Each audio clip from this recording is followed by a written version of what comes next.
നമസ്കാരം. ബ്രെയിൻസിൻ്റെ ഓൺലൈൻ ക്ലാസ്സിലേക്ക് ഏവർക്കും ഹൃദ്യമായ സ്വാഗതം. ഇന്ന് നമ്മൾ ഡിസ്കസ് ചെയ്യുന്നത് +2 എക്കണോമിക്സിലെ ഒന്നാമത്തെ അധ്യായത്തിലെ ഏറ്റവും പ്രധാനപ്പെട്ട ഒരു ടോപ്പിക്കാണ്. മുൻ ക്ലാസ്സുകളിലൊക്കെ ഒന്നാമത്തെ അധ്യായത്തെക്കുറിച്ച് നമ്മൾ പഠിച്ചതാണ്. അതിൽ വരുന്ന സെൻട്രൽ ഇക്കണോമിക് പ്രോബ്ലംസ് നമ്മൾ ഡിസ്കസ് ചെയ്തതാണ്. ടൈപ്പ് ഓഫ് ഇക്കോണമി ഡിസ്കസ് ചെയ്തതാണ്. ടൈപ്പ് ഓഫ് ഇക്കണോമിക്സ് എന്നിവയൊക്കെ നമ്മൾ ഡിസ്കസ് ചെയ്തതാണ്. ഇന്ന് നമ്മൾ പോകുന്നത് ഒന്നാമത്തെ അധ്യായത്തിലെ ഏറ്റവും പ്രധാനപ്പെട്ടതും വിദ്യാർത്ഥികൾക്ക് കുറച്ച് പഠിക്കേണ്ടതുമായ ഒരു ടോപ്പിക്കാണ്. ആ ടോപ്പിക്ക് ഇതാണ്: പ്രൊഡക്ഷൻ പോസിബിലിറ്റി കർവ്, PPC എന്ന് പറയും. ഒന്നുകൂടി പറയാം, PPC, പ്രൊഡക്ഷൻ പോസിബിലിറ്റി കർവ്. ഇന്ന് നമ്മൾ ഡിസ്കസ് ചെയ്യുന്നത് ഈ ടേമാണ്. പ്രൊഡക്ഷൻ പോസിബിലിറ്റി കർവ് എന്ന് പറയുന്ന കൺസെപ്റ്റാണ് നമ്മളിന്ന് ഡിസ്കസ് ചെയ്യുന്നത്.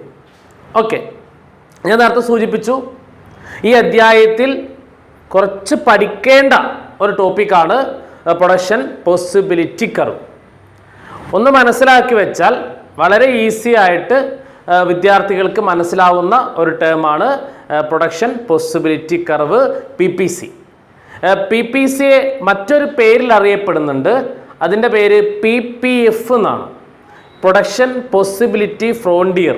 ഓർത്തിരിക്കുക, പ്രൊഡക്ഷൻ പോസിബിലിറ്റി കർവിൻ്റെ മറ്റൊരു നെയിമാണ് production possibility frontier. PPC is also known as PPF. Okay, ഇനി നമ്മൾ പോകുന്നു. PPC എന്ന് പറഞ്ഞാൽ 3 വേർഡാണ്. ബോർഡിൽ കാണുന്നത് പോലെ ആദ്യം P ആണ്, രണ്ടാമത് P ആണ്, മൂന്നാമത് C ആണ്. ആദ്യം നമ്മൾ PPC പഠിക്കുന്നതിന് മുമ്പ് ആ വേർഡ് മീനിങ് ഒന്ന് പഠിച്ചു നോക്കാം. ഓക്കെ, ഒന്നാമത്തെ വേർഡ് പ്രൊഡക്ഷൻ എന്നാണ്, മലയാളം ഉൽപാദനം. സെക്കൻഡ് വൺ പോസിബിലിറ്റി എന്നാണ്, മലയാളത്തിൽ സാധ്യത എന്ന് പറയും. മൂന്നാമത്തെ തേർഡ് ടേം കർവ് എന്നാണ്, ചിത്രം എന്ന് ഉദ്ദേശിച്ചാൽ മതി. അപ്പോൾ ഒന്നും കൂടി വരികയാണെങ്കിൽ പ്രൊഡക്ഷൻ പോസിബിലിറ്റി കർവ്, ഉൽപാദന സാധ്യത വക്രം, അതാണ് എൻ്റെ മലയാളം. ഓർത്തിരിക്കുക, PPCനെ വിളിച്ച പേരാണ് ഉൽപാദന സാധ്യത വക്രം. നോക്കുക, ഒന്നാമത്തെ പ്രൊഡക്ഷൻ എന്ന് പറഞ്ഞാൽ നമുക്കറിയാം, ഉൽപാദനം. ഒരു വസ്തു പ്രൊഡ്യൂസ് ചെയ്യുന്നതാണ് ഉൽപാദനം, നമുക്കറിയാം, ഡീറ്റെയിൽ ആയിട്ടൊന്നും വേണ്ട. രണ്ടാമത്തെ പോസിബിലിറ്റി. പോസിബിലിറ്റിയുടെ മലയാളം ഞാൻ നേരത്തെ പറഞ്ഞു, സാധ്യത. എന്താണ് സാധ്യത എന്ന് പറഞ്ഞാൽ? ഒന്ന് ആലോചിക്കുക. സാധ്യത, ഒരു എക്സാമ്പിളിലൂടെ നമുക്ക് സാധ്യതയെ നമുക്ക് മനസ്സിലാക്കാൻ വേണ്ടി ശ്രമിക്കാം. നമ്മുടെ നാട്ടിൽ സ്കൂളുകളിലൊക്കെ ആർട്സും സ്പോർട്സൊക്കെ നടക്കാറുണ്ട്. സ്പോർട്സ് മത്സരം നടക്കുകയെന്ന് വിചാരിക്കുക, 100 മീറ്റർ ഓട്ട മത്സരം നടക്കുകയെന്ന് വിചാരിക്കുക. അതിൽ 4 പാർട്ടിസിപ്പൻ്റാണ് പങ്കെടുക്കുന്നത്, ABCD.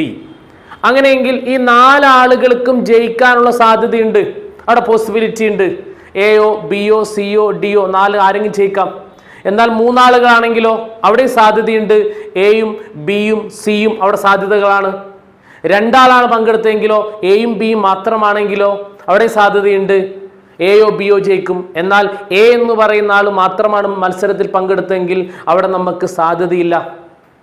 അതും നമുക്ക് മനസ്സിലാവുന്നത്, ഒരു സാധ്യത വരണമെങ്കിൽ കുറഞ്ഞത് 2 എണ്ണം വേണം, 2 വസ്തുക്കൾ വേണം.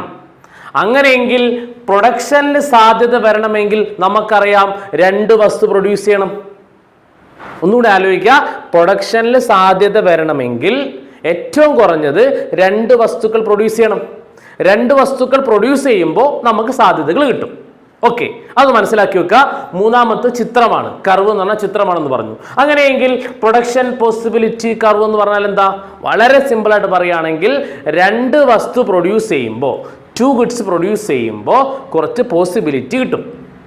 ആ പോസിബിലിറ്റി വരയ്ക്കുന്ന ചിത്രത്തിൻ്റെ പേരാണ് പ്രൊഡക്ഷൻ പോസിബിലിറ്റി കർവ്. വളരെ സിമ്പിളായിട്ട് പറയുകയാണെങ്കിൽ production possibility curve is A curve which represent the possible combinations of producing 2 goods.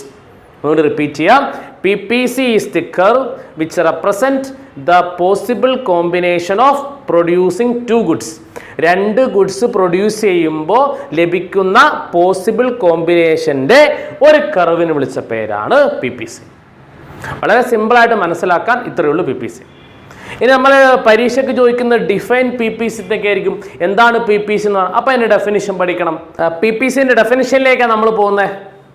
PPC is defined as the locus of all combination of two goods that can be produced with the given amount of resource that are fully and efficiently utilized. ഒന്നുകൂടി ഒന്ന് repeat ചെയ്യാം. PPC is defined as the locus of all combination of two goods that can be produced with the given amount of resource that are fully and efficiently utilized. അതാണ് P P സിൻ്റെ definition. നമ്മൾ ആ സ്ക്രീനിൽ കാണുന്ന പോലെ ഇതാണ് P P സിൻ്റെ definition. നമ്മൾ പഠിച്ചിരിക്കണം. ഒന്ന് റിപ്പീറ്റ് ചെയ്യാം. P P C is defined as, അത് ഡിഫൈൻ ചെയ്യുന്നു, ദ ലോക്കസ് ഓഫ്, ലോക്കസ് എന്ന് പറഞ്ഞാൽ ഒരു കൂട്ടം, locus of all combination of, എല്ലാ കോമ്പിനേഷൻ്റെ ഒരു കൂട്ടം. എപ്പോ? All combination of two goods, രണ്ട് ഗുഡ്സിൻ്റെ കോമ്പിനേഷൻ്റെ കൂട്ടം. That can be produce with the given amount of resource, അത് ഒരു ഗിവൺ എമൗണ്ട് ഓഫ് റിസോഴ്സിൽ that are fully and efficiently utilised, ആ റിസോഴ്സിനെ ഫുള്ളായിട്ടും എഫിഷ്യൻ്റ് ആയിട്ടും യൂട്ടിലൈസ് ചെയ്യുന്ന രണ്ട് ഗുഡ്സ് പ്രൊഡ്യൂസ് ചെയ്യുമ്പോൾ കിട്ടുന്ന അതിൻ്റെ സാധ്യതകളെയാണ് നമ്മൾ പ്രൊഡക്ഷൻ പോസിബിലിറ്റി കർവ് കൊണ്ട് ഉദ്ദേശിക്കുന്നത്. ഓക്കെ, അപ്പോൾ അതിന് ഡെഫിനേഷൻ ചോദിച്ചാൽ മറന്നു പോകരുത്. ഒന്നുകൂടി നമുക്ക് റിപ്പീറ്റ് ചെയ്യാം. P P C is defined as the locus of all the combination of two goods that can be produced with the given resource that are fully and efficiently utilized. ഓർത്തിരിക്കുക, നമ്മുടെ സ്ക്രീനിൽ കാണുന്ന പോലെ ഡെഫിനിഷൻ ചോദിക്കുകയാണെങ്കിൽ ആ definition എഴുതി വെക്കുക. Okay, അപ്പോൾ പി പി സി എന്താണെന്ന് പഠിച്ചു. വളരെ സിമ്പിളായിട്ട് പറയുകയാണെങ്കിൽ നേരത്തെ ഞാൻ സൂചിപ്പിച്ചതുപോലെ രണ്ട് വസ്തു പ്രൊഡ്യൂസ് ചെയ്യുമ്പോൾ ലഭിക്കുന്ന സാധ്യതകളെ വരയ്ക്കുന്ന ചിത്രമാണ് പി പി സി. ഡെഫിനിഷൻ ചോദിച്ചാൽ ഞാൻ ഇപ്പം പറഞ്ഞ പോലെയുള്ള ഡെഫിനിഷൻ നമ്മൾ പഠിക്കണം. ഓക്കെ, ഇനി നമ്മൾ എങ്ങനെയാണ് ഒരു പി പി സി ഡിറൈവ് ചെയ്യാന്ന് പഠിക്കണം. നമ്മൾ പ്ലസ് വണ്ണിൽ സ്റ്റാറ്റിസ്റ്റിക്സിൽ കുറേ കർവുകൾ പഠിച്ചിട്ടുണ്ട്. കർവുകൾ വരയ്ക്കുമ്പോൾ ആദ്യം വേണ്ടത് അതിൻ്റെ ഡാറ്റകളാണ്. അതിൻ്റെ ഡാറ്റകളെ നമ്മൾ ഷെഡ്യൂൾ എന്നൊക്കെയാണ് പറയുന്നത്. അപ്പോൾ ഒരു ഷെഡ്യൂൾ കിട്ടിയാലേ നമുക്കൊരു കർവ് വരയ്ക്കാൻ പറ്റുള്ളൂ. അങ്ങനെയെങ്കിൽ പി പി സി നമ്മൾ വരയ്ക്കണമെങ്കിൽ പി പി സിയുടെ ഷെഡ്യൂൾ കിട്ടണം. അതായത് രണ്ട് ഗുഡ്സ് പ്രൊഡ്യൂസ് ചെയ്യുന്നതിന് കുറച്ച് പോസിബിൾ കോമ്പിനേഷൻസ് കിട്ടണം. ആ പോസിബിൾ കോമ്പിനേഷനാണ് നമ്മൾ വരയ്ക്കേണ്ടത്. അപ്പോൾ പി പി സി വരയ്ക്കുന്നതിന് മുമ്പേ നമ്മൾ ആദ്യം പി പി സിയുമായി ബന്ധപ്പെട്ട ഷെഡ്യൂൾ പ്രിപ്പയർ ചെയ്യണം. അതൊന്ന് നോക്കാം. ഞാൻ നേരത്തെ സൂചിപ്പിച്ചതുപോലെ ഒരു പ്രൊഡക്ഷൻ പോസിബിലിറ്റി കർവ് വരയ്ക്കണമെങ്കിൽ ഒരു പ്രൊഡക്ഷൻ പോസിബിലിറ്റി ഷെഡ്യൂൾ നമുക്ക് ആവശ്യമാണ്. എങ്ങനെയാണ് ഒരു പ്രൊഡക്ഷൻ പോസിബിലിറ്റി ഷെഡ്യൂൾ ക്രിയേറ്റ് ചെയ്യുക എന്നാണ് നമ്മൾ നോക്കുന്നത്. ഒന്ന് ശ്രദ്ധിക്കുക. ഇവിടെ ഗുഡ് എക്സ് ഉണ്ട്, ഗുഡ് വൈ ഉണ്ട്. ഞാൻ പറഞ്ഞു രണ്ട് വസ്തു പ്രൊഡ്യൂസ് ചെയ്താലേ നമുക്ക് സാധ്യത കിട്ടുള്ളൂ എന്ന് നമ്മൾ പറഞ്ഞു. ഒരു ഉദാഹരണത്തിന് നമ്മുടെ കയ്യിൽ 10 രൂപ ഉണ്ടെന്ന് വിചാരിക്കാം. എക്സാമ്പിളാണ്, ഓർത്തിരിക്കാൻ വേണ്ടിയിട്ടാണ്. നമ്മുടെ കയ്യിൽ 10 രൂപ ഉണ്ടെന്ന് വിചാരിക്കാം. അപ്പോൾ എനിക്ക് ആ 10 രൂപയെ കൊണ്ട് ഗുഡ് എക്സും ഗുഡ് വൈയും പ്രൊഡ്യൂസ് ചെയ്യണം. 10 രൂപയേ ഉള്ളൂ. പക്ഷെ എനിക്ക് രണ്ട് ഗുഡ്സ് പ്രൊഡ്യൂസ് ചെയ്യാനുണ്ട്. ഒന്ന് ഗുഡ് എക്സ് ആണ്, രണ്ടാമത്തെ ഗുഡ് വൈ ആണ്. നേരത്തെ സൂചിപ്പിച്ചാണ്. ഇനി ഒന്ന് ശ്രദ്ധിക്കുക. ഞാൻ ഗുഡ് എക്സിന് 0 കൊടുത്തു. ആ 1 രൂപയും ഞാൻ ഗുഡ് എക്സിന് കൊടുത്തില്ല. ഒന്നും ഞാൻ പ്രൊഡ്യൂസ് ചെയ്യുന്നില്ല, ഗുഡ് എക്സ് പ്രൊഡ്യൂസ് ചെയ്യുന്നില്ല. അങ്ങനെയെങ്കിൽ ഗുഡ് വൈ എത്രയായിരിക്കും? നമുക്കറിയാം 10 ആയിരിക്കും. ഇതൊരു പോസിബിലിറ്റി അല്ലേ? എൻ്റെ കയ്യിൽ 10 രൂപയുണ്ട്. ഞാനതിൽ 10 രൂപ വൈ പ്രൊഡ്യൂസ് ചെയ്യാൻ വേണ്ടി കൊടുത്തു. അങ്ങനെയെങ്കിൽ എക്സ് പ്രൊഡ്യൂസ് ചെയ്യാൻ എത്രയായിരിക്കും? 0 ആയിരിക്കും. ഇതൊരു പോസിബിലിറ്റിയാണ്. ഒന്നുകൂടി ശ്രദ്ധിക്കുക. ഞാൻ ഗുഡ് എക്സിന് ഞാൻ 1 രൂപ കൊടുത്തു. അങ്ങനെയെങ്കിൽ ഗുഡ് വൈന് മാക്സിമം എത്ര രൂപയായിരിക്കും? 9 രൂപ വരെ കൊടുക്കാം. ഞാൻ 9 കൊടുത്തു. അപ്പം നമുക്ക് രണ്ട് പോസിബിലിറ്റി കിട്ടിയില്ലേ? അടുത്ത് നോക്കുക. ഞാൻ ഗുഡ് എക്സിന് 2 രൂപ കൊടുത്തു. 2 രൂപ കൊടുത്തു. അങ്ങനെയെങ്കിൽ ഗുഡ് വൈക്ക് എത്ര രൂപയാവാം? 8 രൂപയോ അതിൽ കുറവാകാം. ഒരിക്കലും അത് കൂടാൻ പാടില്ല, അതിൽ കുറയ്ക്കാം. അപ്പോൾ ഞാനൊന്ന് കുറച്ച് എഴുതുന്നു. ഞാനിവിടെ 7 എന്ന് എഴുതുന്നു. കോമ്പിനേഷനാണ്. അടുത്ത ഞാൻ ഗുഡ് എക്സിന് 3 രൂപ വെച്ച് കൊടുത്തു. ഗുഡ് വൈക്ക് ഞാൻ കൊടുത്തത് 5 രൂപയാണ്. അടുത്തത് ഗുഡ് എക്സിന് 4 രൂപ കൊടുത്തു. ഗുഡ് വൈക്ക് കൊടുക്കുന്നത് 3 രൂപയാണ്. അടുത്തത് 5 രൂപ കൊടുത്തു. അപ്പോൾ ഗുഡ് വൈക്ക് 1 രൂപ കൊടുത്തു. ലാസ്റ്റ് വൺ ഗുഡ് എക്സിന് 6 രൂപ കൊടുത്തു. ഗുഡ് വൈക്ക് ഞാൻ 0 കൊടുത്തു. ഇവിടെ നമുക്ക് ഒരു 7 പോസിബിലിറ്റീസ് കാണാം. ഒന്നുകൂടി ഒന്ന് റിപ്പീറ്റ് ചെയ്യാം. ഗുഡ് എക്സ് 0 ആകുമ്പോൾ ഗുഡ് വൈ 10 ആണ്. ഇതേപോലെ ഇതേ ഡാറ്റ തന്നെ പഠിച്ച് പരീക്ഷയ്ക്ക് പോകണമെന്നൊന്നുമില്ല. യുക്തിപരമായിട്ട് നമ്മൾ നോക്കിയാൽ മതി. ഒരു കർവ് വരച്ചു കഴിഞ്ഞാൽ നമുക്ക് അതിനെക്കുറിച്ച് ഡീറ്റെയിൽ ആയിട്ട് പറയാം. ഇപ്പോൾ ഡാറ്റ എങ്ങനെ വന്നു എന്ന് മാത്രം പഠിക്കുക. ഗുഡ് എക്സിന് ഞാൻ 0 കൊടുത്തപ്പോൾ ഗുഡ് വൈക്ക് ഞാൻ 10 രൂപ കൊടുത്തു. ഇങ്ങനെയുള്ള 7 കോമ്പിനേഷനാണ് നമ്മൾ എഴുതിയത്. ഈ 7 കോമ്പിനേഷൻ വരച്ചു കഴിഞ്ഞാൽ നമുക്കറിയാം ഒരു ചിത്രം കിട്ടും. ഈ 7 കോമ്പിനേഷൻ വരച്ചു കഴിഞ്ഞാൽ ഒരു കർവ് കിട്ടും. ആ കർവിൻ്റെ പേരാണ് പ്രൊഡക്ഷൻ പോസിബിലിറ്റി കർവ്. ഓർത്തിരിക്കുക, ഈ കോമ്പിനേഷനൊക്കെ നമ്മൾ വരച്ചാൽ ഒരു കർവ് കിട്ടും. ആ കർവിൻ്റെ പേരാണ് പ്രൊഡക്ഷൻ പോസിബിലിറ്റി കർവ്. ഇനി നമുക്ക് ഈ ഷെഡ്യൂളിൽ നിന്ന് എങ്ങനെയാണ് ഒരു PPC ഡിറൈവ് ചെയ്യാൻ നോക്കാം. അപ്പോൾ നമ്മൾ ഈ ഷെഡ്യൂളിൽ നിന്ന് എങ്ങനെയാണ് പ്രൊഡക്ഷൻ പോസിബിലിറ്റി കർവ് ഡിറൈവ് ചെയ്യാൻ നോക്കാം. ഒന്ന് ശ്രദ്ധിക്കുക. ഒരു കർവ് വരച്ചാൽ എക്സ് ആക്സിസും വൈ ആക്സിസും ഓയും റെപ്രസെൻ്റ് ചെയ്യാൻ നമ്മൾ പഠിച്ചതാണ്.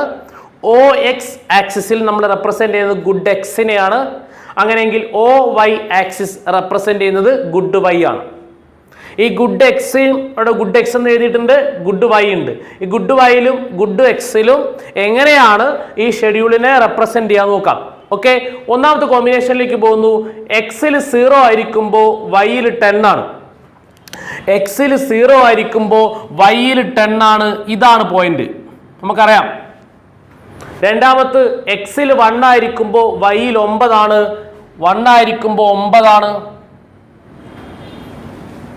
അടുത്ത് 27 ആണ്. 27. അടുത്ത് 35 ആണ്. 35. അടുത്ത് 43 ആണ്. 43. then 51 ആണ്. then 60 ആണ്.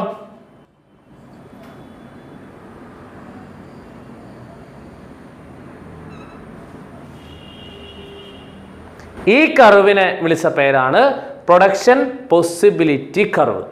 ഒന്നുകൂടി ആലോചിക്കാം. നമുക്ക് കിട്ടിയ പ്രൊഡക്ഷൻ പോസിബിലിറ്റി ഷെഡ്യൂളിനെ ഒരു കർവ് രൂപത്തിൽ നമ്മൾ റെപ്രസെൻ്റ് ചെയ്താൽ നമുക്ക് ലഭിക്കുന്ന കർവിൻ്റെ പേരാണ് പ്രൊഡക്ഷൻ പോസിബിലിറ്റി കർവ്. ഈ കർവിനെ വിളിച്ച പേരാണ് മക്കളെ PPC, അതായത് പ്രൊഡക്ഷൻ പോസിബിലിറ്റി കർവ്. കർവും ഗ്രാഫും എന്താണെന്നൊക്കെ +1 നമ്മൾ പഠിച്ചവരാണ്.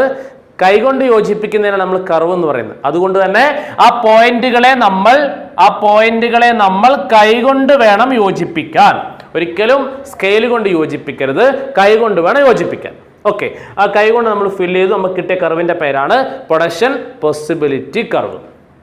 ഓക്കെ, ഇതാണ് പ്രൊഡക്ഷൻ പോസിബിലിറ്റിൻ്റെ ഷെഡ്യൂളും ഇതാണ് പ്രൊഡക്ഷൻ പോസിബിലിറ്റിൻ്റെ കർവും.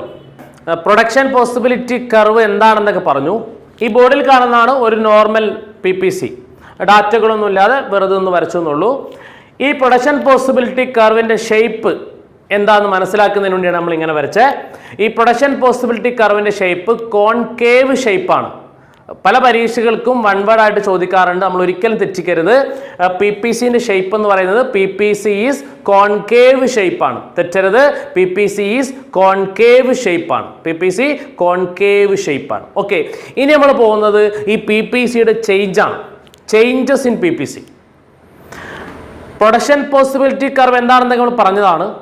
പ്രൊഡക്ഷൻ്റെ പോസിബിലിറ്റിയുടെ കർവാണ്. ആ പ്രൊഡക്ഷൻ്റെ പോസിബിലിറ്റി കർവിൻ്റെ ഷേപ്പ് കോൺകേവ് ആണെന്ന് നമ്മൾ പറഞ്ഞു. ഇനി പ്രൊഡക്ഷൻ പോസിബിലിറ്റി കർവിൽ വരുന്ന ചേഞ്ച് ആണ് പഠിക്കാനുള്ളത്. Changes in production possibility curve. ഈ പ്രൊഡക്ഷൻ പോസിബിലിറ്റി കർവിനെ ഡിപ്പെൻഡ് ചെയ്യുന്ന പ്രധാനപ്പെട്ട ആള് പ്രൊഡക്ഷനാണ്. അപ്പോൾ പ്രൊഡക്ഷനിൽ എന്തെങ്കിലും ചേഞ്ച് വന്നാൽ, എനി ചേഞ്ചസ് ഇൻ പ്രൊഡക്ഷനിൽ എന്തെങ്കിലും ചേഞ്ച് വന്നാൽ അത് PPC അഫക്റ്റ് ചെയ്യും. ഓക്കെ, ഈ പ്രൊഡക്ഷൻ പോസിബിലിറ്റി കർവിൻ്റെ ചേഞ്ച് എന്ന് പറയുന്നത് 2 രൂപത്തിലാണ്. ഒന്ന്, ഇതാണ് സാധാരണ PPC എങ്കിൽ ആ PPC അപ്വേർഡിലേക്ക് ഷിഫ്റ്റ് ചെയ്യും. ഇതിന് വിളിച്ച പേര് അപ്വേർഡ് ഷിഫ്റ്റ് എന്ന, അല്ലെങ്കിൽ റൈറ്റ് വേർഡ് ഷിഫ്റ്റ് എന്ന. അങ്ങനെയെങ്കിൽ PPC ഡൗൺവേർഡിലേക്ക് പോകും, അല്ലെങ്കിൽ ലെഫ്റ്റ് വേർഡ് ഷിഫ്റ്റ് സംഭവിക്കും. അപ്പോൾ ഒന്ന് ആലോചിക്കുക, ഈ നോർമൽ PPCയിൽ വരുന്ന ചേഞ്ച് എന്ന് പറഞ്ഞാൽ 2 ടൈപ്പ് ചേഞ്ച് ആണ്.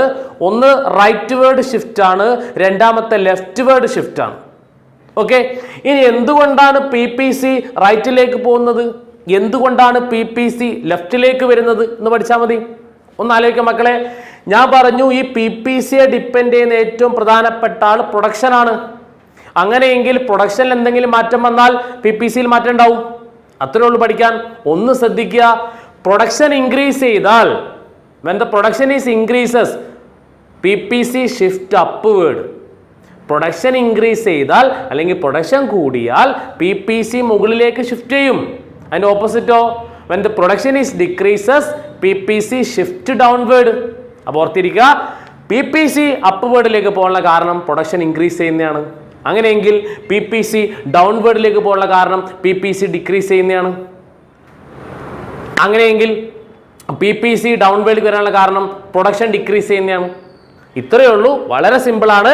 PPC മുകളിലേക്ക് പോകാനുള്ള കാരണം പ്രൊഡക്ഷൻ കൂടുന്നതാണ്, PPC താഴേക്ക് വരാനുള്ള കാരണം പ്രൊഡക്ഷൻ കുറയുന്നതാണ്. ഇങ്ങനെ വ്യക്തമായിട്ട് പഠിച്ചാൽ ഈ ടോപ്പിക്കിൽ നിന്ന് പരീക്ഷ കുറച്ച് ഇൻഡയറക്റ്റ് ക്വസ്റ്റ്യൻസ് ചോദിക്കാറുണ്ട്. ഒന്നാമത്തത് 2019 ഓണപ്പരീക്ഷയുടെ ചോദ്യം, ആലപ്പുഴയിൽ ഫ്ലഡ് വന്നു, കൃഷിയൊക്കെ നശിച്ചു. ആലപ്പുഴയിൽ ഫ്ലഡ് വന്നപ്പോൾ PPCയുടെ ഷേപ്പ് എന്താണെന്ന് ചോദിച്ചത്, അല്ലെങ്കിൽ PPCയുടെ മൂവ്മെന്റ് എങ്ങോട്ടാന്ന് ചോദിച്ചത്. ഓർത്തിരിക്കുക, ആലപ്പുഴയിൽ ഫ്ലഡ് വന്നു. നമുക്കറിയാം മക്കളെ, ഫ്ലഡ് വന്നാൽ പ്രൊഡക്ഷൻ കുറയുകയുള്ളൂ. അപ്പോൾ പ്രൊഡക്ഷൻ കുറഞ്ഞാൽ PPC എങ്ങോട്ട് ഷിഫ്റ്റ് ചെയ്യും? ലെഫ്റ്റ് വേർഡ് ഷിഫ്റ്റ് അല്ലെങ്കിൽ ഡിക്രീസ്. അപ്പോൾ ഉത്തരം കിട്ടിയല്ലോ. ആലപ്പുഴയിൽ ഫ്ലഡ് വന്നപ്പോൾ PPC എങ്ങോട്ട് പോകുമെന്ന് ചോദിച്ചാൽ ഉത്തരം നമുക്ക് കിട്ടി. എന്താ ഷേപ്പ്? PPC ലെഫ്റ്റ് വേർഡിലേക്ക് പോയി, ഇല്ലെങ്കിൽ PPC ഡൗൺ വേർഡിലേക്ക് പോയി, ഇല്ലെങ്കിൽ PPC ഡിക്രീസ് ചെയ്തു. ഓക്കെ, അങ്ങനെയുള്ള കുറച്ച് സാഹചര്യങ്ങൾ പരീക്ഷയ്ക്ക് ചോദിക്കാറുണ്ട്.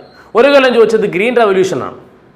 ഗ്രീൻ റവല്യൂഷനുമായി ബന്ധപ്പെട്ട് നമ്മൾ പഠിച്ചതാണ് +1-ൽ. ഗ്രീൻ റവല്യൂഷൻ വന്നപ്പോൾ അഗ്രികൾച്ചർ പ്രൊഡക്ഷൻ ഇൻക്രീസ് ചെയ്തു. അപ്പോൾ PPC എങ്ങോട്ട് പോകും? അപ്വേർഡിലേക്ക് പോകും.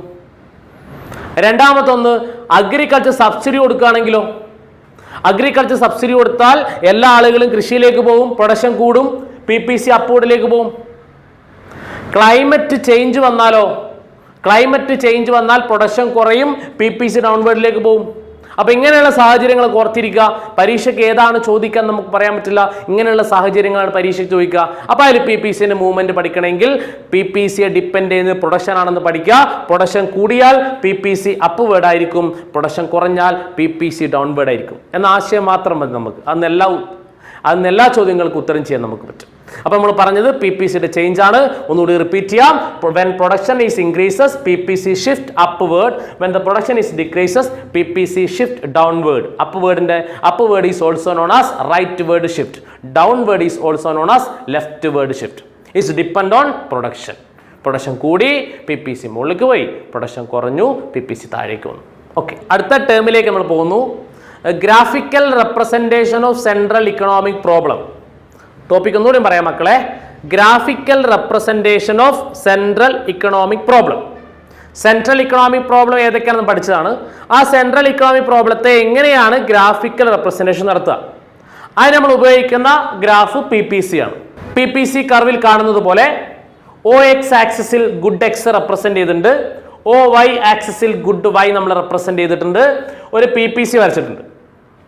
ആ PPC ശ്രദ്ധിക്കൂ. ആ PPCയിൽ 3 പോയിന്റുകൾ കാണാം. Point A, point B, point C. ഈ 3 പോയിന്റുകളെ നമുക്ക് ഐഡന്റിഫൈ ചെയ്യണം. ആ 3 പോയിന്റുകൾ പരീക്ഷയ്ക്ക് നിരന്തരമായിട്ട് ചോദിക്കുന്ന 3 പോയിന്റുകളാണ്. ഒന്ന് പഠിച്ചു വെക്കണം. Point A, point B, point C. Okay, ഒന്ന് ശ്രദ്ധിക്കൂ. ഈ A എന്ന് പറയുന്ന പോയിന്റ് PPC കർവിന്റെ ഇന്നർ സൈഡ് ആണ്, ഇൻസൈഡ് ആണ്. B എന്ന് പറയുന്ന പോയിന്റ് PPC കർവിലാണ്. C എന്ന് പറയുന്ന പോയിന്റ് അതിന്റെ ഔട്ട്സൈഡ് ആണ്. അപ്പോൾ ഒന്ന് ആലോചിക്കുക, നമ്മൾ കിട്ടുന്ന പ്രൊഡ്യൂസ് ചെയ്യുന്ന ഗുഡ്സ് മാക്സിമം ഉപയോഗിക്കാൻ പറ്റുന്ന പോയിന്റ് ആണ് ഈ ലൈൻ. അപ്പൊ അതിന്റെ ഇന്നർ സൈഡിലെ പോയിന്റോ മാക്സിമം ഉപയോഗിക്കാത്ത പോയിന്റ് അല്ലേ? ഒന്നുകൂടെ ആലോചിക്കുക. ഈ ലൈൻ എന്ന് പറയുന്നത് മാക്സിമം യൂട്ടിലൈസ് ചെയ്യുന്ന ലൈനാണ്. അപ്പൊ അതിന്റെ ഇൻസൈഡ് വരുന്നത് ഇന്നറായിട്ട് വരുന്ന പോയിന്റ് എന്ന് പറഞ്ഞാൽ മാക്സിമം യൂട്ടിലൈസ് ചെയ്യാത്ത പോയിന്റ് അല്ലേ? അതിന്റെ പുറത്തുള്ളതെന്ന് പറഞ്ഞാൽ അതിന്റെ ഗ്രോത്ത് ആയിട്ട് നമുക്ക് സൂചിപ്പിക്കാം. അങ്ങനെയെങ്കിൽ പോയിന്റ് A എന്ന് പറയുന്നത് പാർഷ്യൽ യൂട്ടിലൈസേഷൻ ഓഫ് റിസോഴ്സ്. പഠിക്കണം. A എന്ന് പറയുന്നത് പാർഷ്യൽ യൂട്ടിലൈസേഷൻ ഓഫ് റിസോഴ്സ് ആണ്, വിഭവങ്ങളുടെ ഭാഗികമായ ഉപയോഗം. അവിടെ വിഭവങ്ങൾ ഭാഗികമായിട്ട് ഉപയോഗിച്ചുള്ളൂ. Partial utilisation of resource. അങ്ങനെയെങ്കിൽ പോയിന്റ് ബി എന്തായിരിക്കും? Fuller utilisation of resource. Resource ഫുള്ളായിട്ട് ഉപയോഗിച്ചു, ഫുള്ളർ യൂട്ടിലൈസേഷൻ റിസോഴ്സ്. ഒന്നുകൂടി പറയാം, പാർഷ്യൽ യൂട്ടിലൈസേഷൻ അല്ലെങ്കിൽ under utilisation. Point A represent partial utilisation resource or under utilization resource. The point B shows fuller utilization resource. The last one, the point C. The point C represent the growth of resource. The point C represent the growth of resource. ഇതാണ് 3 പോയിന്റുകൾ. A എന്ന് പറയുന്നത് partial utilisation, B എന്ന് പറയുന്നത് Fuller utilisation, C എന്ന് പറയുന്നത് growth of resource. ഇതാണ് central economic പ്രോബ്ലത്തിന്റെ ഗ്രാഫിക്കൽ മെത്തേഡ്. ചോദിക്കാം, പരീക്ഷയ്ക്ക് നിരന്തരമായിട്ട് ചോദിക്കുന്നതാണ്. പോയിന്റ് എ എന്താണ്, പോയിന്റ് ബി എന്താണ്, പോയിന്റ് സി എന്താണെന്ന്. ഒന്നുകൂടി പറയുന്നു മക്കളെ. പോയിന്റ് എ എന്ന് പറയുന്നത് partial utilisation resource. It is also known as under utilization of resource. Point B fuller utilization resource, and last one, the point C, growth of resource. അപ്പോൾ P P സിയുമായി ബന്ധപ്പെട്ട് പ്രധാനമായി ഓർത്തിരിക്കേണ്ട കാര്യങ്ങൾ നമ്മളൊന്ന് ഡിസ്കസ് ചെയ്ത്. എന്താണ് പി പി സി, എങ്ങനെയാണ് P P C വരയ്ക്കുക, പി പി സിയുടെ ചേഞ്ചസ് എങ്ങനെയാണ് ഗ്രാഫിക്കൽ റെപ്രസെൻറ്റേഷൻ, അതായത് സെൻട്രൽ ഇക്കണോമിക് പ്രോബ്ലം എങ്ങനെ നമുക്ക് ഗ്രാഫിക്കൽ റെപ്രസെൻറ്റ് ചെയ്യാം. ഈ 3 കാര്യങ്ങളാണ് പി പി സിയുമായി ബന്ധപ്പെട്ട് പഠിക്കാനുള്ളത്. ആ കാര്യങ്ങൾ നമ്മൾ പഠിച്ചു കഴിഞ്ഞു. അപ്പോൾ നമ്മൾ ഡിസ്കസ് ചെയ്തത് എന്താണ് പി പി സി എന്നും, ഒരു പി പി സി എങ്ങനെ വരയ്ക്കാമെന്നും, പി പി സിയുടെ ചേഞ്ചസ് എങ്ങനെയാണെന്നും, അതുപോലെ graphical representation of central economic problem എന്ന ടോപ്പിക്കാണ് നമ്മൾ ഇതുവരെ ചർച്ച ചെയ്തത്. ഇനി നമ്മൾ ടെക്സ്റ്റ് ബുക്കിലുള്ള അടുത്ത ഒരു ടോപ്പിക്കിലേക്ക് പോകുന്നു. ആ ടോപ്പിക്കിനും പി പി സിയുമായിട്ട് കണക്ഷൻ ഉണ്ട്. നമ്മൾ എന്താണെന്നൊക്കെ പറയും. അടുത്ത നമ്മൾ ഡിസ്കസ് ചെയ്യുന്ന ടോപ്പിക്കിൻ്റെ പേരാണ് ഓപ്പർച്യൂണിറ്റി കോസ്റ്റ്. ഓർത്തിരിക്കുക, ഓപ്പർച്യൂണിറ്റി കോസ്റ്റ്. ഓപ്പർച്യൂണിറ്റി കോസ്റ്റ് മലയാളമാണെങ്കിൽ അവസരാത്മക ചെലവ് എന്നൊക്കെ പറയും. ഇംഗ്ലീഷ് പഠിക്കുന്ന കുറച്ചുകൂടി എളുപ്പം. അപ്പോൾ ഓപ്പർച്യൂണിറ്റി കോസ്റ്റ് അതിന് ചുരുക്കി OC എന്ന് വിളിക്കും. OC, opportunity cost. ഓപ്പർച്യൂണിറ്റി കോസ്റ്റിന് വേറൊരു പേരുണ്ട്. അതായത് opportunity cost is also known as sacrificing cost. Sacrificing cost നമുക്കറിയാം എന്താണ് സാക്രിഫൈസ് ചെയ്യുക എന്നൊക്കെ പറഞ്ഞു. സാക്രിഫൈസ് ചെയ്യുക എന്ന് പറഞ്ഞാൽ ഒഴിവാക്കപ്പെടുന്നത്, നമ്മൾ ത്യജിക്കുന്നതിനൊക്കെ നമ്മൾ സാക്രിഫൈസ് ചെയ്യുന്നത്. അതായത് നമ്മൾ ത്യജിക്കപ്പെടുന്ന, നമ്മൾ സാക്രിഫൈസ് ചെയ്യുന്ന കോസ്റ്റിന്റെ പേരാണ് opportunity cost. Opportunity cost define ചെയ്യാൻ പറയും. അപ്പോൾ അതിന് മീനിങ് ഒന്ന് പഠിക്കണം. വളരെ സിമ്പിളാണ്. Opportunity cost is the next best alternative forgone. 4 വേർഡേ പഠിക്കാനുള്ളൂ. ഒന്നുകൂടി റിപ്പീറ്റ് ചെയ്യാം മക്കളെ. Opportunity cost is the next best alternative forgone. Next best alternative for gone. Opportunity cost is the next best alternative for gone. Next എന്ന് പറഞ്ഞാൽ അടുത്തത്, best എന്ന് പറഞ്ഞാൽ മെച്ചപ്പെട്ടത്, ഓൾട്ടർനേറ്റീവ് എന്ന് പറഞ്ഞാൽ പകരം ഉപയോഗിക്കുന്നത്, ഫോർഗോൺ എന്ന് പറഞ്ഞാൽ ഒഴിവാക്കിയത്. ആ കോസ്റ്റിനെ വിളിച്ച പേരാണ് ഓപ്പർച്യൂണിറ്റി കോസ്റ്റ്. ഈ ഓപ്പർച്യൂണിറ്റി കോസ്റ്റിൻ്റെ മീനിങ് പറഞ്ഞാലൊന്നും അല്ലെങ്കിൽ ഡെഫിനിഷൻ പറഞ്ഞാലൊന്നും സാധാരണ കുട്ടികൾക്ക് ഓപ്പർച്യൂണിറ്റി കോസ്റ്റ് എന്താണെന്ന് മനസ്സിലാവില്ല. അപ്പോൾ അത് പഠിക്കുന്നതിന് വേണ്ടി മനസ്സിലാവുന്നതിന് നമ്മൾ എക്സാമ്പിളിലേക്ക് പോകുന്നു. നമ്മളെ കയ്യിൽ 100 രൂപ ഉണ്ട്. വീട്ടുകാർ നമ്മോട് പറഞ്ഞു 100 രൂപയ്ക്ക് ഫ്രൂട്ട്സ് വാങ്ങിയിട്ട് വരാൻ പറഞ്ഞു. അപ്പോൾ എല്ലാവരും സന്തോഷത്തോടു കൂടി 100 രൂപേൻ്റെ ഫ്രൂട്ട്സ് വാങ്ങാൻ വേണ്ടി പോകുന്നു. ഷോപ്പിലേക്ക് പോകുന്നു. ഷോപ്പിൽ കാണുന്നു ആപ്പിളിന് വില 100 രൂപ, ഓറഞ്ചിന് വില 100 രൂപ. ആപ്പിളിനും കിലോ 100 രൂപയാണ്, ഓറഞ്ചിനും കിലോ 100 രൂപയാണ്. അപ്പോൾ ഞാൻ നേരെ ഷോപ്പിലേക്ക് പോയി 1 കിലോ ആപ്പിൾ 100 രൂപയ്ക്ക് ഞാൻ വാങ്ങി. അപ്പോൾ ഞാനവിടെ എന്തോ ഒഴിവാക്കി? ഓറഞ്ച് ഒഴിവാക്കിയില്ലേ? ആ ഒഴിവാക്കപ്പെട്ട കോസ്റ്റിനെ വിളിച്ച പേരാണ് ഓപ്പർച്യൂണിറ്റി കോസ്റ്റ്. നേരെ മറിച്ച് മറ്റൊരു വിദ്യാർത്ഥി നേരെ പോയി ഓറഞ്ച് വാങ്ങി. അപ്പോൾ ആ വിദ്യാർത്ഥി എന്തോ ഒഴിവാക്കി? ആപ്പിൾ ഒഴിവാക്കി. ആ ആപ്പിൾ ഒഴിവാക്കിയ കോസ്റ്റിനെ വിളിച്ച പേരാണ് ഓപ്പർച്യൂണിറ്റി കോസ്റ്റ്. പരീക്ഷയ്ക്ക് ചോദിക്കും ഓപ്പർച്യൂണിറ്റി കോസ്റ്റിൻ്റെ എക്സാമ്പിളൊക്കെ എഴുതാൻ. അപ്പോൾ പറഞ്ഞാൽ മതി, കഴിഞ്ഞ ദിവസം സുഹൃത്തിൻ്റെ കല്യാണത്തിന് പോയത് കൊണ്ട് സ്കൂളിൽ പോകാൻ പറ്റിയില്ല, ഞാൻ സ്കൂൾ ഒഴിവാക്കി, സുഹൃത്തിൻ്റെ കല്യാണത്തിന് പോയി. അങ്ങനെ ഒഴിവാക്കപ്പെടുന്ന കോസ്റ്റിനെ വിളിച്ച പേരാണ് മക്കളെ ഓപ്പർച്യൂണിറ്റി കോസ്റ്റ്. മീനിങ് ഒന്നുകൂടി പറയുന്നു, opportunity cost is the next best alternative forgone. നേരത്തെ പറഞ്ഞ എക്സാമ്പിൾ തന്നെ എടുക്കാം നമുക്ക്. ആപ്പിൾ ആണെങ്കിലും ഓറഞ്ച് ആണെങ്കിലും പരസ്പരം ഓൾട്ടർനേറ്റീവ് അല്ലേ, പകരം ഉപയോഗിക്കാൻ പറ്റുന്ന വസ്തുക്കളല്ലേ, രണ്ടും ബെസ്റ്റ് അല്ലേ. അടുത്ത ഒഴിവാക്കപ്പെട്ടു. ഓറഞ്ച് വാങ്ങിയാൽ ആപ്പിൾ ഒഴിവാക്കി, ആപ്പിൾ വാങ്ങിയാൽ ഓറഞ്ച് ഒഴിവാക്കി. ആ കോസ്റ്റിനെ വിളിച്ച പേരാണ് ഓപ്പർച്യൂണിറ്റി കോസ്റ്റ്. അതുകൊണ്ട് തന്നെയാണ് opportunity cost is also known as sacrificing cost. Sacrificing cost എന്ന് പറയും. ഓക്കെ, അപ്പോൾ ഓപ്പർച്യൂണിറ്റി കോസ്റ്റ് എന്താണെന്ന് മനസ്സിലാക്കി. നമുക്ക് ഇവിടെ പഠിക്കാൻ അടുത്ത ടേം ഓപ്പർച്യൂണിറ്റി കോസ്റ്റുമായി ബന്ധപ്പെട്ട ടേമാണ്. അതിൻ്റെ പേര് മാർജിനൽ ഓപ്പർച്യൂണിറ്റി കോസ്റ്റ് എന്നാണ്. അതിനെ ചുരുക്കി നമ്മൾ MOC എന്ന് വിളിക്കും. ഓർത്തിരിക്കുക,